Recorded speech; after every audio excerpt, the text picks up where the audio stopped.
So here are the main components of a stock fork for a Yamaha R3 first gen and the Traxxion Dynamics components. Here are the springs to begin with. This is the stock spring. It's a 0.65, somewhere in that ballpark. Here's a Traxxion Dynamics spring, 0.95, I think is what we spec this one at. Here's the stock dampening rod. Again, just a basic, just a basic rod. Nothing, nothing inside there. Here's the Traxxion Dynamics rod with their valving built into it on the top. That is preset by Norton Motorsports. And here are the spacers. Basically the same. It's a little bit lighter. This is steel and this is an aluminum spacer, so not much difference there. I've already completed one of the forks, so this will be the second one, and we'll go from there. So here's our first step. We've got our fork taken out. First step is what we're going to do is we're going to take a 22 millimeter socket and we're going to loosen up this bolt right here. Just break it free in the vise. Once you do that, you can take it off by hand. Once you get to the last couple threads, you want to put some pressure on it because it is under a little bit of a tension on the spring. So here we are with the fork cap off. Set the fork cap aside. Then you have the spacer. Pull the spacer out. Then you dump it out and you'll have the spring come out. There's an old oil. That oil is significantly dirtier than the oil that came out of the other fork leg.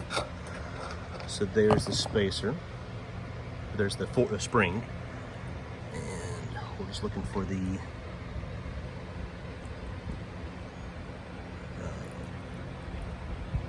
piece that goes inside there. So there's your contents. There's your spring. There's your spacer. And then there's the washer that goes in between the two. So now we've dumped out all the fork oil that's in there. Pump it up and down a couple times to get any remaining out of there. Then once you do that, we're gonna put it back in the vise, and there's a screw right down in there. So we're gonna take that screw out, which is what's actually holding the dampening rod in place. So here you are with the dampening rod. Stick our long Allen key in there. Already broke that loose, so you'll break that loose down inside there, and then take it back outside and take it apart, and your dampening rod should fall out. So here's our stock dampening rod. When it comes out, be careful with it. Don't throw it away because you're going to reuse the spring and you're going to reuse this plastic clip at the top. And then here's the washer. You want to make sure you keep that washer along with the screw that goes into the dampening rod. Now, from that point here, what we're going to do is we're going to pull off this dust boot. Then we're going to pull out the retaining ring, and then we can separate the two sections. So here it is with the dust seal up. I'm going to pull it up, just get it out of the way. Keep it safe because you're going to reuse it. Now down inside there, there's a clip. There's a little spring-loaded clip right there. So we'll just take your screwdriver and just gently pull it out. Make sure not to damage the seal or the fork tube itself. Here it is out. It's a real easy process to take out. Just a simple little ring. Again, keep that because you're going to reuse it. Now at this point, the only thing holding the two halves together is the seal itself. So what you'll do is you'll grab the two sections and you'll pull them apart, and you'll kind of use it like a slide hammer, and that'll slowly work that seal out. Here it is out. It's a real easy process to take out. Just a simple little ring. Again, keep that because you're going to reuse it. Now at this point, the only thing holding the two halves together is the seal itself.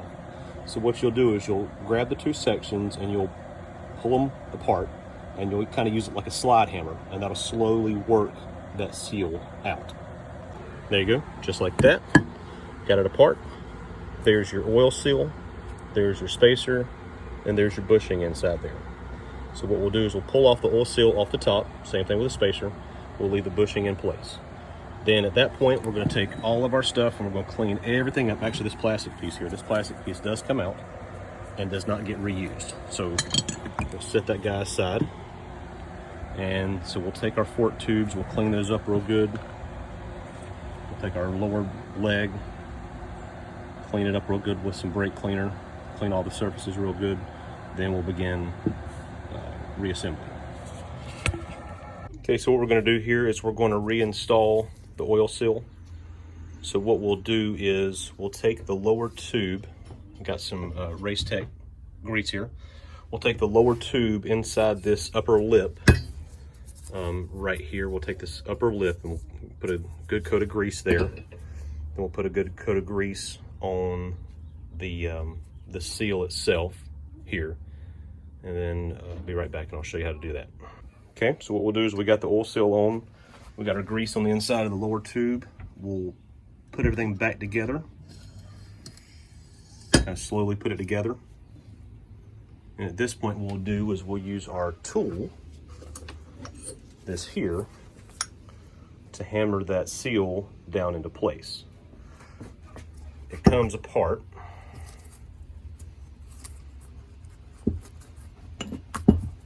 Like this, and you put it on both sides of the upper tube, and then you can use that like a slide hammer to put your seal back in place. So here's our tool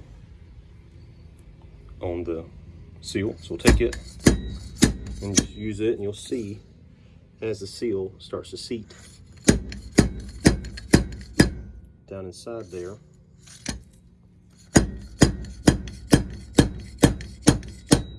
You'll feel it kind of bottom out. That's about as far as it'll go right there. So from that point, what you'll do is you'll take your ring, put your spring back on there, clamp it back into place. Now, if you put it back in there and it doesn't go all the way and it doesn't seat inside the little channel, that means your seal's not down all the way. Take your slide hammer, tap it down a little bit more. If it still won't go, then you've got another problem. Something's not seated right. Then you just take it back apart and check it again. So we'll put the spring in place, and I'll be right back. Okay, here we are with the spring in place. Now what we'll do is we'll take our dust seal, check it, and make sure it's nice and clean. Make sure there's no cracks or anything on your dust seal. We'll take that, put that back in place, and then we'll just take it and kind of press down lightly on it and get it to seat in place all the way over. All right, we're done there. Okay, now we have the plastic ring on the new dampening rod. What we're going to do is we're going to drop it down inside of the tube, kind of lay it on its side so you're not just slamming it down inside there. So what we'll do is, actually we got to take our old spring, excuse me. Next step is we're going to take our old spring here. We're going to take it off. Doesn't matter which way the spring is. We're going to put it back. Put it onto our new rod here. Put it in there, and then we're going to drop it down inside the fork. I'm going to put the phone down while I do that so I don't slam it down in there. Then we're going to take our screw from the bottom, and we're going to put it back inside. Okay, at this point, we've got the dampening rod back in. Just going to put it in there, make sure it catches, snug it down into place. Then we're going to take the fork out, and we're going to sit it on the ground, and we're going to start filling it full of fork oil.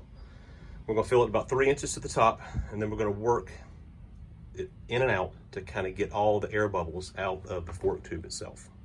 Okay, once you've got your oil in there and you've got your tube, you work your tube up and down. You want to run it through its full action, and you'll hear the air bubbles kind of working out. You want to, you'll start feeling the resistance once it starts to build hydraulic pressure in there.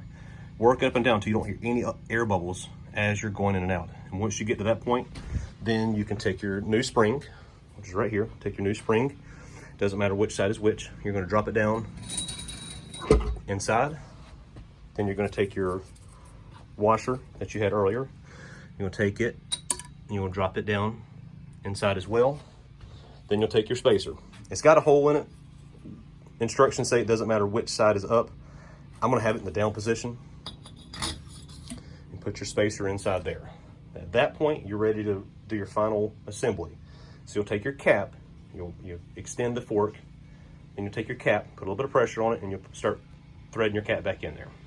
So before you start threading your cap back in, once you have your fork fully extended, your spacer should sit just below the level of the fork tube. Now this one here is almost flush with this, and I don't like that. So what I'm gonna do is I'm gonna turn this fork tube a couple times back and forth, try to get the spring to sit all the way down to where it's supposed to be inside there. You should have just a little bit of a gap here at the top. So I'm gonna twist that and work that back and forth a couple times. Okay, once you get the thread started, you can take your 22mm socket, and I marred up the threads a little bit trying to get it off. You can take your 22mm socket, go ahead and snug it down. It says 6 feet of torque to it, so just snug it, put it in there to snug, make sure everything's nice and seated, then work your shock up and down and feel the difference in it. Okay, at this point, both of our forks are now complete. This is my first attempt at doing a set of fork legs, and I've been very hesitant to do it in the past, just because it's just it's a black art to do forks, and I've been intimidated by it. But this Traxxion Dynamics kit was fantastic. It was a piece of cake. So now the bike, ready to reinstall everything. We're good to go there. And we'll put it back together and give you a ride report.